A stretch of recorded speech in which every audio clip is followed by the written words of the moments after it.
নমস্কাৰ মৰমৰ ছাত্ৰ-ছাত্ৰীসকল, তোমালোকক সকলোকে মোৰ ইউটিউব চেনেলটোলৈ স্বাগতম জনাইছোঁ। আজি মই তোমালোকক পঢ়াব গৈ আছোঁ অষ্টম শ্ৰেণীৰ পাঠ নম্বৰ 3। এই 3 পাঠৰ নামটো হৈছে এন ফ্ৰেংকো ডায়েৰী।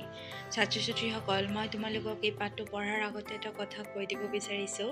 এই পাঠটো তোমালোকক ক্লাছ 7ৰ ইংৰাজী কিতাপতো তোমালোকে পাইছা। এই লেচনটো ক্লাছ 7তো ইংৰাজী মাধ্যমতো দিয়া আছে, ঠিক আছে। তোমালোকে হয়তো আগৰ ক্লাছত এইটো পঢ়ি আহিছা, আকৌ এতিয়া অসমীয়া কিতাপত তোমালোকক এই গল্পটোৱে আকৌ দিছে। এন ফ্ৰেংক কোন আৰু কিয় ডায়েৰী লিখিছিল এইটো হয়তো তোমালোকে জানাই। তথাপিও মই তোমালোকক অলপ এই পাঠটোৰ বিষয়ে অলপ আভাস দিব বিচাৰিছোঁ, ঠিক আছে।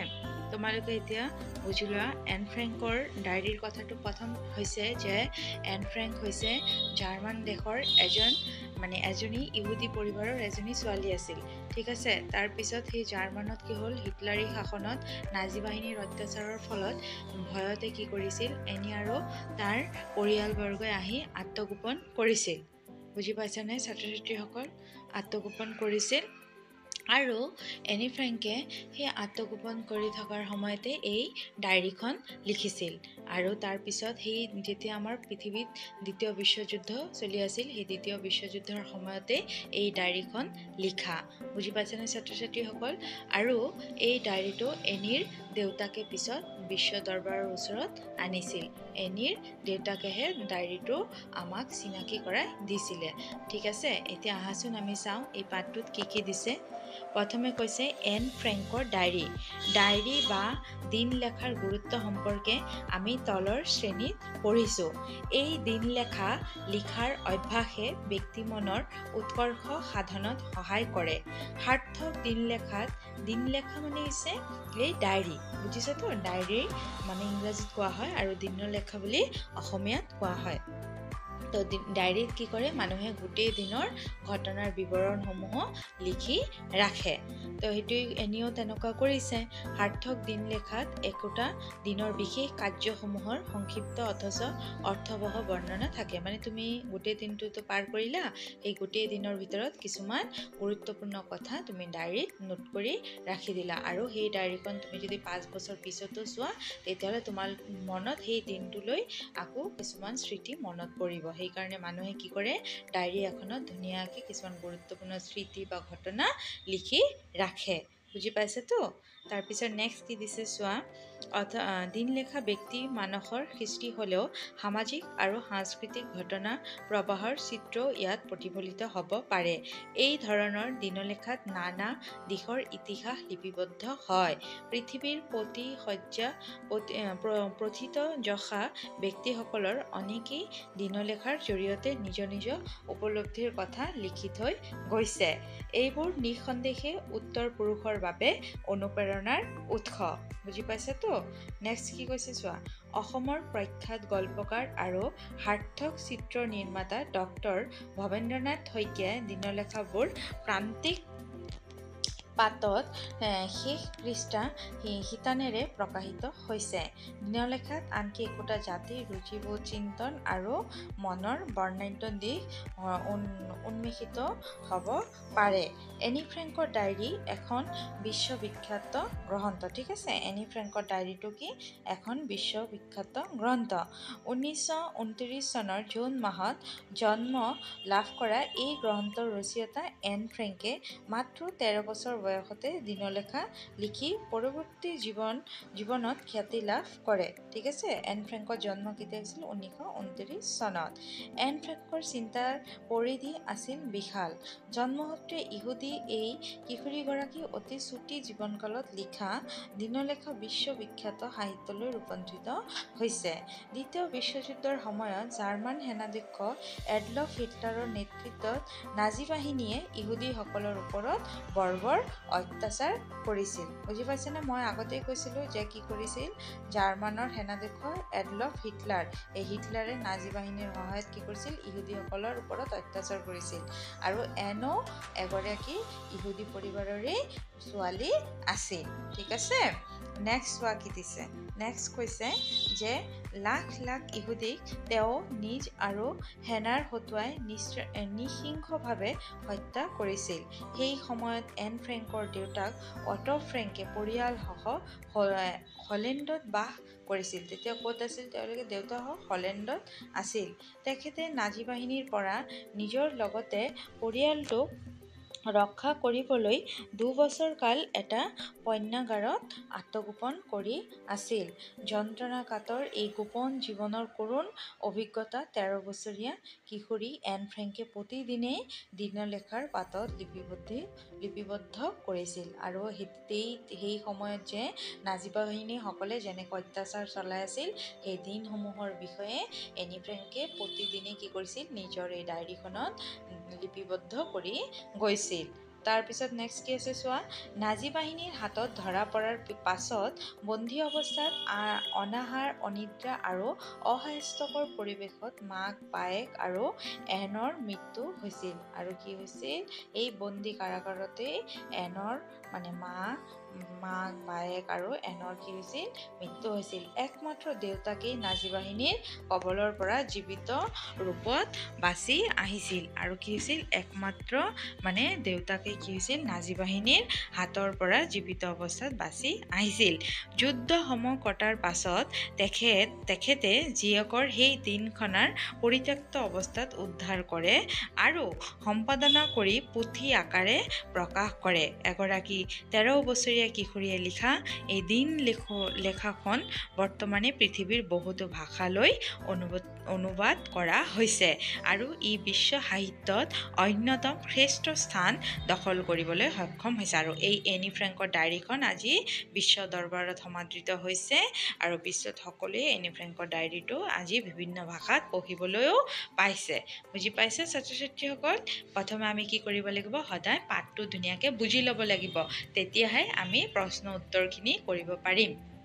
তোমালোকে খালি প্ৰশ্ন উত্তৰখিনি চালেই নহ'ব, আগতে যদি পাঠটো ধুনীয়াকৈ বুজি লোৱা, পাঠৰ কনচেপ্টটো লৈ লোৱা, তেতিয়াহ'লে তোমালোকে প্ৰশ্নটো যি প্ৰকাৰেই দিয়ক শিক্ষকসকলে তোমালোকে কৰিব পাৰিবা। ঠিক আছে? এতিয়া নেক্সট কি দিছে চোৱা। নেক্সট কৈছে চোৱা।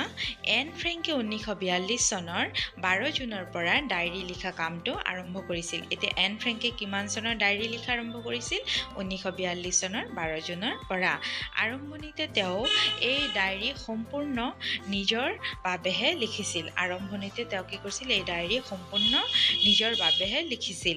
1944 চনৰে কোনোবা এদিন হলেণ্ড চৰকাৰে এজন বিষয়া লণ্ডনৰ পৰা অনাটোৰ যোগে ঘোষণা কৰিলে যে যুদ্ধ সাম কটাৰ পিছত তেওঁ জাৰ্মান অধিগৃহীত অঞ্চলত বাস কৰা যিসকল হলেণ্ডৰ লোকে যুদ্ধৰ সময়ত দুখ যন্ত্ৰণা ভোগ কৰিছিল তেওঁলোকৰ সাক্ষ্য গ্ৰহণ কৰিব আৰু এইবোৰ জনসাধাৰণৰ বাবে প্ৰচাৰ কৰিব। তেওঁ বিশেষকৈ চিঠি পত্ৰ আৰু ডায়েৰীৰ কথা উল্লেখ কৰিছিল। বুজিছানে? কিমান চনত? 1944 চনত। আৰু সেই হলেণ্ড চৰকাৰৰ এজন বিষয়াই কৈছিল। ঠিক আছে? ফোন যোগ আৰু কথাটো কৈছিল। ঠিক আছে? তাৰপিছত কি কৈছে শুনা। কৈছে বিষয়াজনৰ কথাত অনুপ্ৰাণিত হৈ এন ফ্ৰেংকে সিদ্ধান্ত ল'লে যে যুদ্ধ শেষ হোৱাৰ পাছত তেওঁ তেওঁৰ ডায়েৰীখনৰ ভিত্তিত এখন পুথি প্ৰকাশ কৰিব। অনতিপলমে তেওঁ ইতিমধ্যে লিখা কথাবোৰ কিছু সম্পাদনা সালসলনি কৰি পুনৰ লিখি উলিয়ালে। এনেদৰে এন ফ্ৰেংকে 1944 চনৰ 1 আগষ্টলৈকে ডায়েৰী লিখে আৰু 4 আগষ্ট তাৰিখে এন আৰু তেওঁৰ পৰিয়ালৰ সদস্যসকলক লুকাই থকা স্থানৰ পৰা নাজী বাহিনীৰ লোকে আটক কৰি নিয়ে আৰু কি কৰিল? নাজী বাহিনীয়ে ধৰি পেলালে। ঠিক আছে? 1944 চনৰ 1 আগষ্টলৈকে ডায়েৰীটো লাষ্ট লিখিছিলে আৰু 4 আগষ্টত কি কৰিলে? নাজী বাহিনীয়ে তেওঁলোকক ধৰিবলৈ সক্ষম হৈ গ'ল। ঠিক আছে? তলত এন ফ্ৰেংকৰ ডায়েৰীৰ পৰা এটা দিনলেখাৰ অনুবাদ কৰা কিছু অংশ নমুনা হিচাপে দিয়া হৈছে আৰু তলত কি কৰিছে? এনে যে ডায়েৰী লিখিছে তাৰে দুটামান পাত তোমালোকৰ ওচৰত দাঙি ধৰিছে। এতিয়া চোৱাচোন কেনেকৈ আৰু কি লিখিছে। শনিবাৰৰ ঘটনাটো লিখিছে। 20 জুন আছিল, চন কিমান আছিল? 1942 চন। ঠিক আছে? তেতিয়া লিখিছে চোৱা কি লিখিছে। মোৰ নিচিনা এজনী ছোৱালীৰ কাৰণে ডায়েৰী লেখাটো সঁচাকৈয়ে আশ্চৰ্যকৰ অভিজ্ঞতা। কাৰণ এটা 13 বছৰীয়া সৰু কিশোৰী আৰু কি ইমান জানে ন। তো সেইকাৰণে কৈ আছে যে এটা আশ্চৰ্যৰ মানে ঘটনা। তো কৈছে এই কাৰণেই নহয় যে মই আগতো একো লেখা নাই, কিন্তু এইবাবেই যে পাছলৈ এজনী 13 বছৰীয়া কিশোৰীৰ চিন্তা ভাৱনাক লৈ কোনোবা আগ্ৰহী হ'ব পাৰে। কোনো কথা নাই, মোৰ মন যায় লিখিবলৈ আৰু হৃদয়ত পুঞ্জীভূত হৈ থকা সকলো কথা উজাৰি প্ৰকাশ কৰাটোহে গুৰুত্বপূৰ্ণ। মানুহতকৈ কাগজৰ ধৈৰ্য বেছি প্ৰচলিত এই প্ৰবাদ ফাঁকি মই সিদিনা বৰ্গ উপলব্ধি কৰিছিলোঁ, যিদিনা মোৰ কৰিবলৈ একো কাম নথকাৰ বাবে হতাশাত কি কৰিছিলোঁ, ভুগিছিলোঁ আৰু হাতৰ তলুৱাত থুতুৰিটো থৈ ভাবিছিলোঁ ঘৰত থাকোঁনে বাহিৰলৈ যাওঁ। অৱশেষত মই য'তেই আছিলোঁ তাতেই বহি থাকিলোঁ। হয়, মানুহতকৈ কাগজত ধৈৰ্য বিচাৰোঁ। মই তেতিয়ালৈকে এগৰাকী প্ৰকৃত বন্ধু নাপাওঁ, তেতিয়ালৈকে এই টোকা বহীখন, যাক মই ডায়েৰী বুলি নামাকৰণ কৰিছোঁ, কাকো পঢ়িবলৈ দিয়াৰ কথা ভবা নাই। আৰু এনিয়ে ভাবিছে যে যিমান দিনলৈকে মই এজন ভাল বন্ধু নাপাম, সিমান দিনলৈকে মোৰ এই ডায়েৰীটো কাকো পঢ়িবলৈ মই নিদিম। ঠিক আছে, ডায়েৰীটো মানে তাই নিজেই নিজৰ ওচৰত ৰাখি দিব বিচাৰিছে। এতিয়া মই পুনৰ আচল কথাটোলৈ ঘূৰি আহোঁ। কিয় মই ডায়েৰী লিখাৰ কথা ভাবিলোঁ? কাৰণ মোৰ কোনো বন্ধু নাই, কাৰণ এনিৰ কোনো তেনেধৰণৰ বন্ধু নাছিল। সেইকাৰণে তাই এই ডায়েৰীটোকে নিজৰ বন্ধু বুলি বনাই লৈছিল। কথাষাৰ মই আৰু স্পষ্টকৈ ক'ব খুজিছোঁ, কাৰণ এজনী 13 বছৰীয়া ছোৱালী এই পৃথিৱীত অকলশৰীয়া বুলি কোনোৱে বিশ্বাস নকৰে। আৰু মই অকলশৰীয়া নহয়ো। মোৰ মৰমীয়াল মা দেউতা আৰু এজনী 16 বছৰীয়া বাইদেউ আছে আৰু প্ৰায় 30জনমান মানুহ আছে, যাক মই বন্ধু বুলি ক'ব পাৰোঁ। তো কৈ আছে যে 16 বছৰীয়া এজন এনিৰ কি আছিল, বাইদেউ আছিল, মানে বায়েকো আছিল। মোক প্ৰশংসা কৰা এনে বহুত লোক আছে, যিসকলে মোৰ পৰা চকু আঁতৰাবই নোৱাৰে আৰু কেতিয়াবা শ্ৰেণীকোঠাত ভগা অইনাৰ টুকুৰাটো মোৰ প্ৰতিবিম্ব পেলাই চাই থাকে। মৰমীয়াল খুৰা খুৰীৰ হয়তো মোৰ এটা পৰিয়াল আছে আৰু আছে এখন সুন্দৰ ঘৰ। বাহিৰৰ পৰা চালে এনে লাগে যেন মোৰ সকলো আছে, হয়, কিন্তু কেৱল এজন প্ৰকৃত বন্ধুহে নাই। মানে এনিয়ে দুখ প্ৰকাশ কৰি আছে আৰু চব আছে, ঘৰ আছে, মা আছে, বায়েক আছে, কিন্তু এজন মানে প্ৰকৃত বন্ধুহে নাই। মই বন্ধুৰ লগত যেতিয়া হাঁহি ধেমালি কৰি সময় কটাওঁ, তেতিয়াই মই এই কথাবোৰকে ভাবি থাকোঁ। মই তেওঁলোকৰ লগত গতানুগতিকভাৱে কথা বতৰা পাতোঁ, কিন্তু অন্তৰ উজাৰি সকলো কথা আদান প্ৰদান কৰিব নোৱাৰোঁ। কাৰণ কি হয়, আমাৰ মনৰ নিচিনা ভাল বন্ধু নহ'লে আমি কিন্তু মনৰ সকলো কথা ক'ব নোৱাৰোঁ। সেইটোৱেই এনিয়ে কৈ আছে যে সকলো কথা ক'ব নোৱাৰে। বন্ধু থাকিলে কি হ'ব, কিন্তু সকলো কথা শ্বেয়াৰ কৰিব নোৱাৰে। মই তাৰপিছত কৈছে যে আমি ইজনে সিজনৰ বেছি ওচৰ চাপি যাব নোৱাৰোঁ, আৰু সেইটোৱেই সমস্যা। বোধহয় এইটোৱেই মোৰেই দুখ, যাৰ বাবে আমি পৰস্পৰৰ একেবাৰে কাষ চাপিব নোৱাৰোঁ। যিয়ে নহওক, সময়বোৰ এনেকৈ চলি আছে আৰু দুৰ্ভাগ্যজনকভাৱে কোনো সলনি হোৱাৰ আশাও নাই। সেইবাবেই মই ডায়েৰী লিখিবলৈ আৰম্ভ কৰিছোঁ। কৈছে এই কথাসমূহ প্ৰকাশ কৰি আৰু কৈ আছে যে মোৰতো তেনেকুৱা বন্ধু নাই, আৰু হ'ব পাৰে মই মানুহৰ লগত চাগে বেছি মিলিব নোৱাৰোঁ বা কাষ চাপিব নোৱাৰোঁ, সেইকাৰণে আৰু মোৰ বন্ধু নাই। ঠিক আছে, তো মই ডায়েৰীটোকে আজি লিখিবলৈ আৰম্ভ কৰিছোঁ। সাধাৰণতে বেছিভাগ লোকে কৰাৰ দৰেই মই মোৰ কল্পনাৰ বহু প্ৰত্যাশিত বন্ধুগৰাকীৰ ভাৱমূৰ্তি বৃদ্ধিৰ কাৰণে এই দিনলেখাত একোৱেই নিলিখোঁ। এই ডায়েৰীখনক মই মোৰ প্ৰকৃত বন্ধু হিচাপে গণ্য কৰিবলৈ ইচ্ছা কৰোঁ, আৰু সেইবাবে মই বন্ধুৰ নাম ৰাখিলোঁ কিটি। আৰু কি কৰিলে, এনিয়ে তাৰ ডায়েৰীখনৰ নাম কি দিলে, কিটি। বুজি পাইছা 1941 চনৰ গ্ৰীষ্মৰ সময়ত আইতা অসুখত পৰিল তেওঁৰ অস্ত্ৰোপচাৰ কৰিবলগীয়া হ'ল সেইবাবে মোৰ জন্মদিন অনুষ্টুপীয়াকৈ পালন কৰিলোঁ ইয়াৰ আগৰ 1940 চনৰ গ্ৰীষ্মৰ সময়তো মোৰ জন্মদিন ধুমধামে পালন কৰা নহ'ল কিয়নো হেলেণ্ডত তেতিয়া যুদ্ধখাম কাটিছিলহে মাত্ৰ 1942 চনৰ জানুৱাৰী মাহত আইতাৰ মৃত্যু হয় মোৰ তেওঁলৈ প্ৰতি মুহূৰ্ততেই কিমান যে মনত পৰি থাকে সেই কথা কোনেও নাজানে আৰু মই এতিয়াও তেওঁক খুব ভাল পাওঁ 1942 চনৰ এই জন্মদিনটোত বেছ আড়ম্বৰে উদযাপন কৰিবলৈ থিৰাং কৰা হ'ল জন্মদিনৰ মোমবাতিবোৰৰ লগতে আইতাৰ স্মৃতিত এডাল মোমবাতি জ্বলোৱা হ'ল বৰ্তমান আমাৰ পৰিয়ালৰ চাৰিওজন সদস্য কুশলে আছোঁ সেয়েহে এয়া 1942 চনৰ 20 জুন তাৰিখৰ জন্মদিন আৰু আজিৰ জন্মদিনত মই ডায়েৰীখন শ্ৰদ্ধা সহকাৰে উৎসৰ্গা কৰিলোঁ এন ফ্ৰেংকে একে তাৰিখতে কিছু কথা সন্নিৱিষ্ট কৰি পুনৰ ডায়েৰী লিখিছিল এইবাৰ পিছে তেওঁ মৰমৰ কিটি বুলি সম্বোধন কৰি লেখা আৰম্ভ কৰিছিল আৰু শেষত তোমাৰ এন বুলি সমাপ্ত কৰিছিল এনেদৰেই তেওঁ ছুটি জীৱনকালত কিটি নামৰ কাল্পনিক বন্ধুগৰাকীলৈ সম্বোধন কৰি ডায়েৰীৰ পাততে হিয়া উজাৰি মনৰ কথা প্ৰকাশ কৰি থৈ গৈছে বুজি পাইছেনে ছাত্ৰ ছাত্ৰীসকল মই তোমালোকক ধুনীয়াকৈ পাঠটো বুজাই দিলোঁ এতিয়া কুৱেশ্যন এনচাৰখিনি মই তোমালোকক দিম কুৱেশ্যন এনচাৰখিনি কি দিছে চোৱা কুৱেশ্যনখিনি মই অলপ তোমালোকক পঢ়াই দিওঁ কৈছে পাঠটো মনোযোগেৰে পঢ়া আৰু তাৰ প্ৰশ্নবিলাক লিখা ঠিক আছে ক প্ৰশ্ন দিছে কি জন্মসূত্ৰে এন ফ্ৰেংকে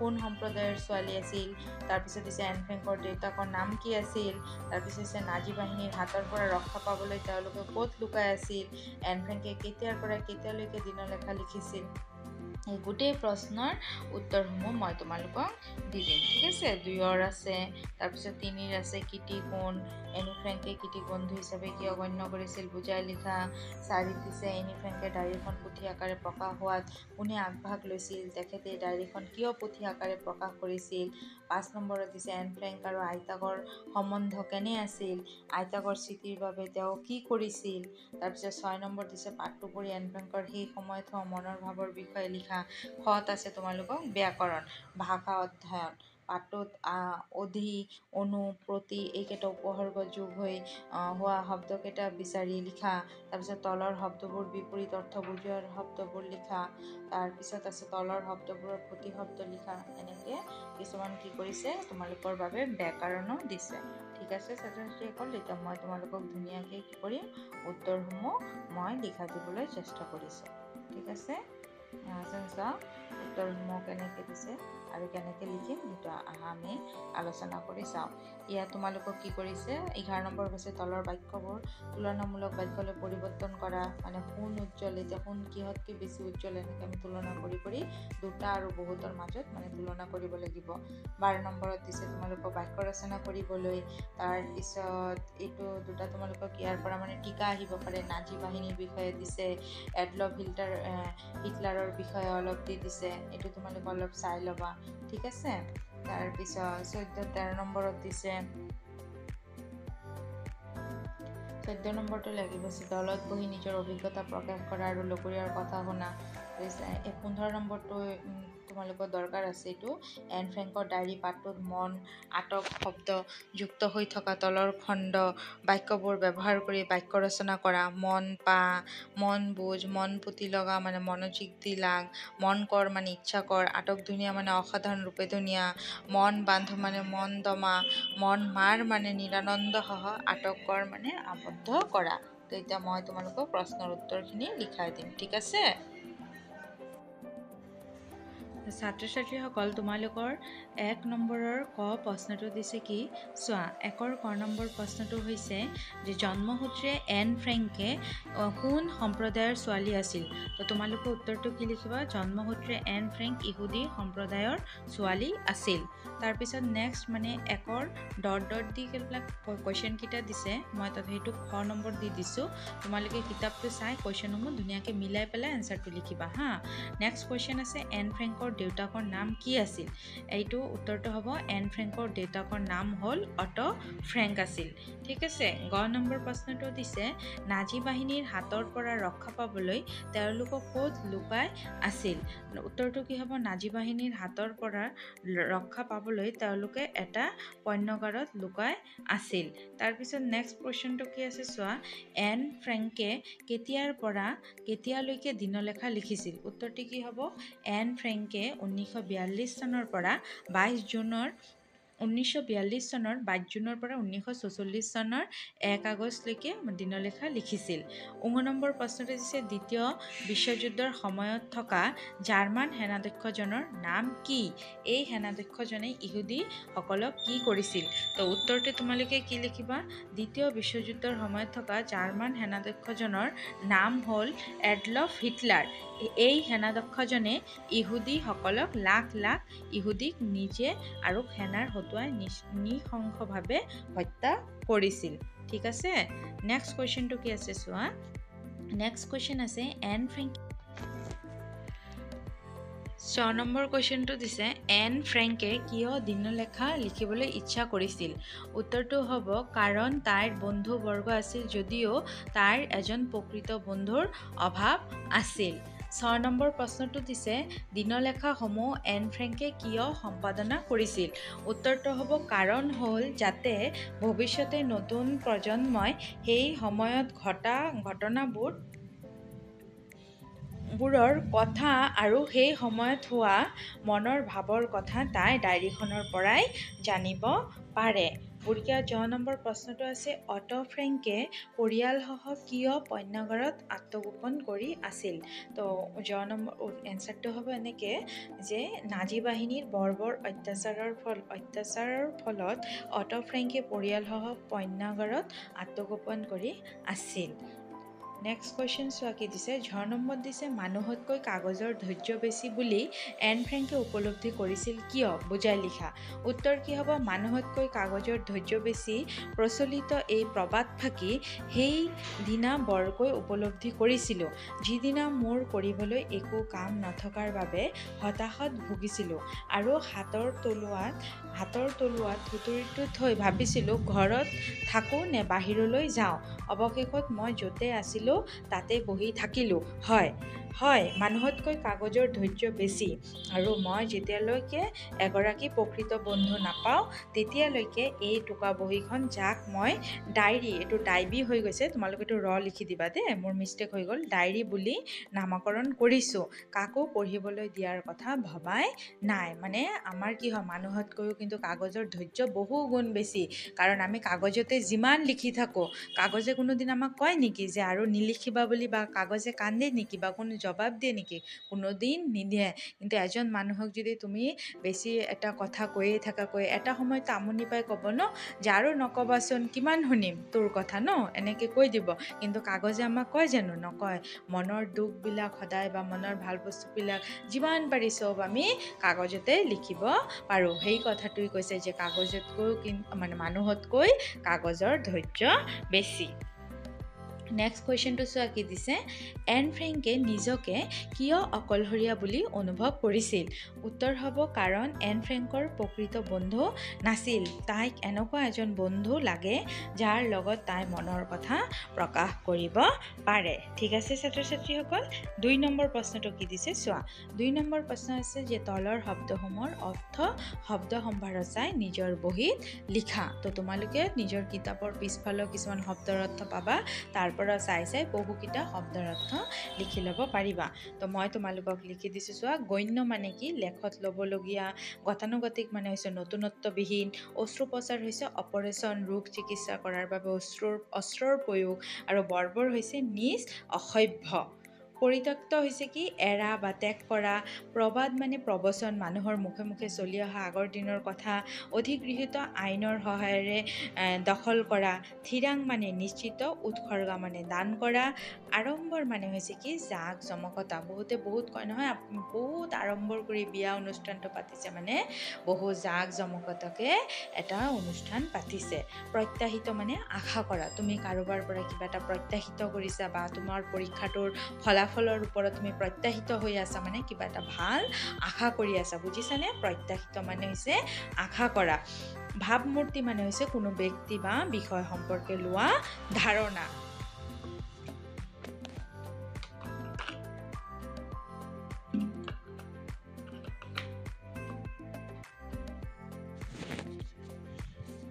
পুঞ্জীভূত মানে হৈছে থোপকাই থকা সামকতা মানে হৈছে উপশম হোৱা সন্নিবিষ্ট মানে হৈছে অন্তৰ্ভুক্ত ঠিক আছে 3 নম্বৰ প্ৰশ্নটো কি আছে চোৱা কিটি কোন এন ফ্ৰেংকে কিটিক বন্ধু হিচাপে কিয় গণ্য কৰিছিল বুজাই লিখা তো উত্তৰটো তোমালোকে কেনেকৈ লিখিবা কিটি হৈছে এন ফ্ৰেংকৰ ডায়েৰীখনৰ নাম এন ফ্ৰেংকে তেওঁৰ জীৱনত এজন প্ৰকৃত বন্ধুৰ অভাৱ অনুভৱ কৰিছিল তেওঁৰ বহুতো লগৰীয়া আছিল যদিও হিয়া উজৰি মনৰ ভাৱ প্ৰকাশ কৰিবলৈ এজন বন্ধুৰ অভাৱ আছিল সেয়েহে তেওঁ মনৰ কথাবোৰ ডায়েৰীখনতে লিপিবদ্ধ কৰিছিল আৰু ডায়েৰীখনকে প্ৰকৃত বন্ধু বুলি গণ্য কৰিছিল আৰু নাম ৰাখিছিল কিটি এনেদৰে তেওঁ ছুটি জীৱনকালত কিটি নামৰ কাল্পনিক বন্ধুগৰাকীলৈ সম্বোধন কৰি ডায়েৰী পাততে নিজৰ মনৰ কথা হিয়া উজাৰি প্ৰকাশ কৰিছিল ঠিক আছে নেক্সট কুৱেশ্যনটো কি দিছে চোৱা 4 নম্বৰত দিছে যে এন ফ্ৰেংকৰ ডায়েৰীখন পুথি আকাৰে প্ৰকাশ হোৱাত কোনে আগভাগ লৈছিল তো উত্তৰটো কি হয় আৰু তেখেতে এই ডায়েৰীখন কিয় পুথি আকাৰে প্ৰকাশ কৰিছিল তো উত্তৰটো কেনেকৈ লিখিবা এন ফ্ৰেংকে 1942 চনৰ 12 জুনৰ পৰা ডায়েৰী লিখা কামটো আৰম্ভ কৰিছিল আৰম্ভণিতে তেওঁ এই ডায়েৰী সম্পূৰ্ণ নিজৰ বাবেহে লিখিছিল 1944 চনৰে কোনোবা এদিন হ'লেও চৰকাৰৰ এজন বিষয়াই লণ্ডনৰ পৰা অনাতাঁৰ যোগে ঘোষণা কৰিলে যুদ্ধ খাম কটাৰ পিছত তেওঁ জাৰ্মান অধিগৃহীত অঞ্চলত বাস কৰা যিসকল হেলেণ্ডৰ লোকে যুদ্ধৰ সময়ত দুখ যন্ত্ৰণা ভোগ কৰিছিল তেওঁলোকৰ সাক্ষ্য গ্ৰহণ কৰিব আৰু এইবোৰ জনসাধাৰণৰ বাবে প্ৰচাৰ কৰিব তেওঁ বিশেষকৈ চিঠি পত্ৰ আৰু ডায়েৰীৰ কথা উল্লেখ কৰিছিল নেক্সট কুৱেশ্যনটো কি আছে নেক্সট পেৰাগ্ৰাফত তোমালোকে লিখিবা বিষয়জনৰ কথাত অনুপ্ৰাণিত হৈ এন ফ্ৰেংকে সিদ্ধান্ত ল'লে যে যুদ্ধ শেষ হোৱাৰ পাছত তেওঁৰ ডায়েৰীখনৰ ভিত্তিত এখন পুথি প্ৰকাশ কৰিব অনতিপলমে তেওঁ ইতিমধ্যে লিখা কথাবোৰ কিছু সম্পাদনা সালসলনি কৰি পুনৰ লিখি উলিয়ালে এনেদৰে এন ফ্ৰেংকে 1944 চনৰ 1 আগষ্টলৈকে ডায়েৰী লিখে আৰু 4 আগষ্ট তাৰিখে এন আৰু তেওঁৰ পৰিয়ালৰ সদস্যসকলক লুকাই থকা স্থানৰ পৰা নাজী বাহিনীয়ে লোকে কি কৰে আটক কৰি নিয়ে বুজি পাইছে ছাত্ৰ ছাত্ৰীসকল নেক্সট 5 নম্বৰটো কি দিছে পাছত আছে এন ফ্ৰেংক আৰু আইতাকৰ সম্বন্ধ কেনে আছিল আইতাকৰ চিঠিৰ বাবে তেওঁ কি কৰিছিল উত্তৰটো তোমালোকে কেনে লিখিবা এন ফ্ৰেংক আৰু আইতাকৰ সম্বন্ধ মধুৰ আছিল 1941 চনৰ গ্ৰীষ্মৰ সময়ত আইতা অসুখত পৰিল আৰু এইটো আৰু হ'ব দে আক নহয় আৰু লিখি দিবা তোমালোকে তেওঁৰ অস্ত্ৰোপচাৰ কৰিবলগীয়া হ'ল সেইবাবে মোৰ জন্মদিন অনুষ্টুপীয়াকৈ পালন কৰিলোঁ ইয়াৰ আগৰ 1940 চনৰ গ্ৰীষ্মৰ সময়ত মোৰ জন্মদিন ধুমধামেৰে পালন কৰা নহ'ল কিয়নো হেলেণ্ডত তেতিয়া উদ্দেশ্যত এটা আকাৰ হ'ব যুদ্ধ খাম কাটিছিলহে মাত্ৰ 1942 চনৰ জানুৱাৰী মাহত আইতাৰ মৃত্যু হয় মোৰ তেওঁলৈ প্ৰতি মুহূৰ্ততে কিমান যে মনত পৰি থাকে সেই কথা কোনেও নাজানে আৰু মই এতিয়াও তেওঁক খুব ভাল পাওঁ 1942 চনৰ এই জন্মদিনটো বেছ আড়ম্বৰেৰে উদযাপন কৰিবলৈ থিৰাং কৰা হ'ল নেক্সট আকৌ পেৰাগ্ৰাফ চেঞ্জ কৰি লিখিবা জন্মদিনৰ মোমবাতিবোৰৰ লগতে আইতাৰ স্মৃতিত এডাল মোমবাতি জ্বলোৱা হ'ল এইটো ৱাব হ'ব দেই বৰ্তমান আমাৰ পৰিয়ালৰ 4জন সদস্য কুশলে আছোঁ সেয়েহে এয়া 1942 চনৰ 20 জুন তাৰিখৰ জন্মদিন আৰু আজিৰ জন্মদিনত মই ডায়েৰীখন শ্ৰদ্ধা সহকাৰে উৎসৰ্গা কৰিলোঁ নেক্সট তোমালোকক কিছুমান গ্ৰামাৰ দিছে ব্যাকৰণখিনি তোমালোকে এনেকৈ ধুনীয়াকৈ লিখিবা। চোৱা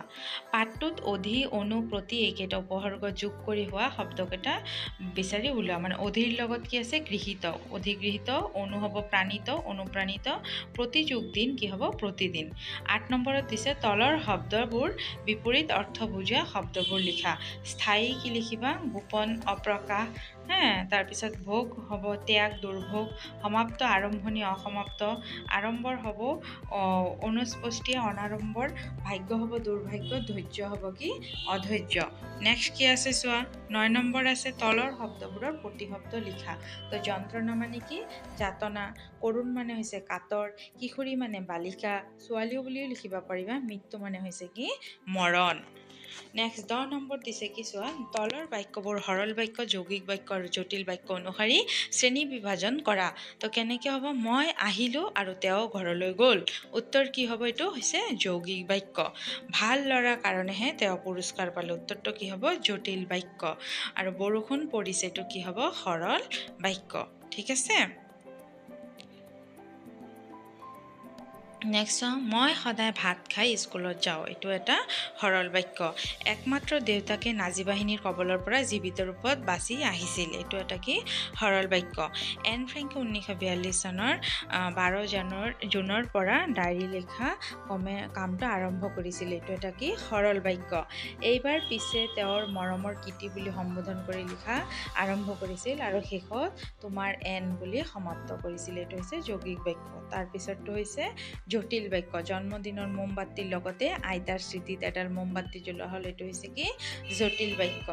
নেক্সট তোমালোকক 11 নম্বৰত দিছে তলৰ বাক্যবোৰ তুলনামূলক বাক্যলৈ পৰিৱৰ্তন কৰা দুটা আৰু বহুতৰ মাজত।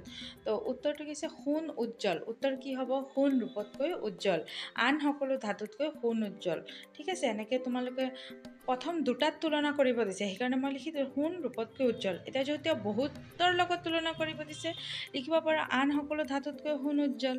নেক্সট চোৱা কৈছে মীনা মেধাৱী, তো মই ৰীণাতকৈ মীনা মেধাৱী, দুইজনৰ মাজত তুলনা কৰিলোঁ। এতিয়া মীনাক যদি বহুতৰ লগত তুলনা কৰোঁ তেতিয়া আমি কি লিখিম শ্ৰেণীকোঠাত আটাইতকৈ মেধাৱী ছাত্ৰী হৈছে মীনা। নেক্সট কি দিছে চোৱা অৰুণ ওখ।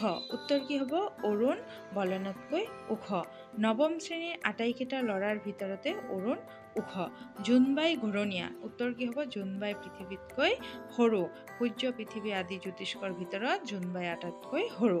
এই কিতাপখন ভাল। উত্তৰ কি লিখিবা সেই কিতাপতকৈ এইখন কিতাপ বৰ ভাল। লাইব্ৰেৰীৰ কিতাপবোৰৰ মাজত এই কিতাপখনে আটাইতকৈ ভাল। নেক্সট তোমালোকক বাক্য ৰচনা দিছে। চোৱা অনতিপলমে ঘটনাটোৰ তদন্ত হোৱা উচিত।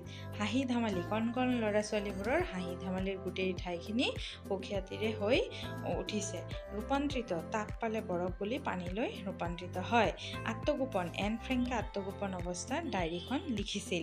চিঠি পত্ৰ আজিকালি চিঠি পত্ৰৰ আদান প্ৰদান নাইকিয়াই হৈ গ'ল। দুখ যন্ত্ৰণা ডেকা ল'ৰাটোৰ মৃত্যুত ঘৰখনৰ দুখ যন্ত্ৰণা সীমা নোহোৱা হ'ল।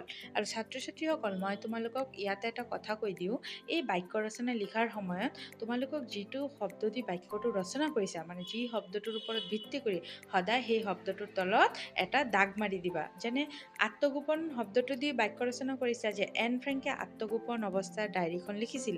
তো এই এন ফ্ৰেংকৰ পিছত যে আত্মগোপন আছে এইটোৰ তলত এটা বা দুটা দাগ মাৰি দিবা। ঠিক আছে। নেক্সট আছে পৰিত্যক্ত বিশ্ববিখ্যাত মনালিছাৰ ছবিখন বিশ্ববিখ্যাত। আদান প্ৰদানৰ দ্বাৰা সম্বোধনবোৰৰ মাজত মৰম বাঢ়ে। চিন্তা ভাৱনা বেছিকৈ চিন্তা ভাৱনা নকৰি নিজৰ কৰ্তব্য কৰি যোৱাই মংগল। তাৰপিছত নেক্সট 13 নম্বৰৰ প্ৰশ্নটো মই তোমালোকক লিখি দিছোঁ চোৱা। নেক্সট আছে 15 নম্বৰটো মই লিখি দিছোঁ, এইটো তোমালোকে চোৱা। কৈছে মন পা মানে শব্দৰ অৰ্থ হৈছে মন বুজ। তো কি হ'ব সৎকাই মানুহৰ মন পোৱাটো বৰ কঠিন। মন বান্ধ মানে আমি নিজৰ মন বান্ধি আগুৱাই যাব লাগে। মন পুতি লগা মানে মনোযোগ দিব লাগে। ছাত্ৰ ছাত্ৰীৰ সকলো পঢ়া শুনাত মন পুতি লাগিব লাগে। মন মাৰ মানে লোকৰ কথা শুনি মন মাৰি একো লাভ নাই। মন কৰ মানে ইচ্ছা কৰ, কামত মন কৰিলেহে কামত কৃতকাৰ্যতা লাভ কৰিব পাৰি। এনেকৈ ধুনীয়াকৈ তোমালোকক এইকেইটাৰ মই বাক্য ৰচনাটো মই ধুনীয়াকৈ কৰি দিলোঁ। তোমালোকে খুব ধুনীয়াকৈ বাক্য ৰচনাটো কৰি ল'বা আৰু আশা কৰিছোঁ তোমালোকে ভিডিঅ'টো চাই ভালে পাইছা। এই ভিডিঅ'টো মই ইয়াতে সামৰণি দিছোঁ। যদি তোমালোকৰ মোৰ ভিডিঅ'টো চাই ভাল লাগিছে তেতিয়াহ'লে লাইক, কমেণ্ট, শ্বেয়াৰ আৰু ছাবস্ক্ৰাইব কৰি দিবা। অন্ততঃ ভিডিঅ'টো চাই যোৱাৰ সময়ত এটা ধুনীয়াকৈ লাইক দি যাবা আৰু ভাল লাগিলে কমেণ্ট ছেকশ্যনত জনাই যাবা। আৰু তোমালোকে সকলোৱে সুস্থ থাকা, ভালে থাকা। নেক্সট ভিডিঅ'ত আকৌ তোমালোকৰ লগত লগ পাম, ঠিক আছে? আৰু যদি কিবা অসুবিধা পোৱা কোনো পাঠৰ বিষয়ে সেইটো কমেণ্টত জনাই দিবা। মই সেইটো তোমালোকক পঢ়াই দিবলৈ চেষ্টা কৰিম। ধন্যবাদ। সকলোৱে ভালে থাকিবা, ঠিক আছে? Thank U.